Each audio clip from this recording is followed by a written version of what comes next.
Apple have just changed the way we drive cars for good. Hey, welcome back guys. So unless you've been living under a rock or not a total nerd like me, then you would have heard of some of the announcement from this year's Apple Developer Conference.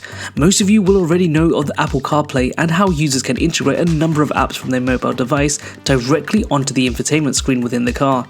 It's a great way of having continuity between devices, and if there's anyone who knows how to create a well-polished technological ecosystem, it's most definitely Apple. On the system, you can display media, telecommunications, and live data apps all within the familiar iPhone interface, which makes the aesthetic of driving a car more in tune with the current climate. But since its launch in 2013, auto manufacturers have limited the capability that CarPlay can have on their onboard computer systems and have tried to make their own UI shine above Apple's. In fact, BMW once said they'd never allow CarPlay on their cars, and then within a few days publicly made a full 180 on that statement.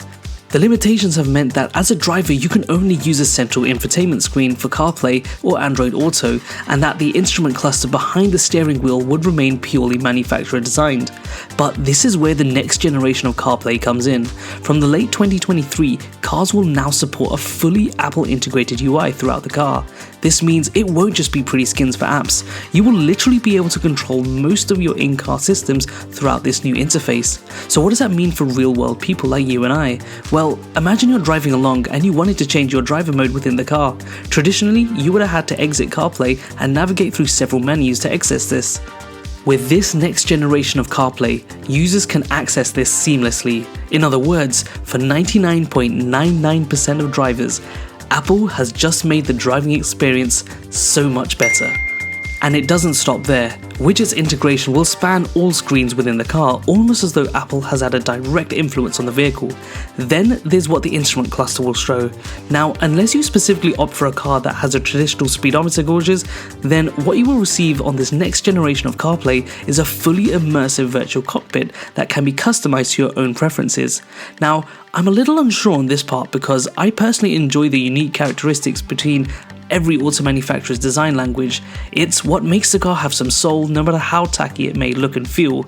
On the other hand, having the ability to experience your car in a familiar way to your phone is the type of technological progression that society is after. But it gets better. Think of how Apple as a company can build on this. For one, it means any driver can hop into any other car and take their own preferred layer of interior screen with them. So for the car sharing utopia that some cities are planning for, this new system would work handsomely.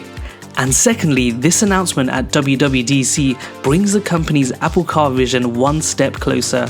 Here are a list of all the manufacturers who will support this new UI in the upcoming version of CarPlay. What are your thoughts on this new immersive Apple experience?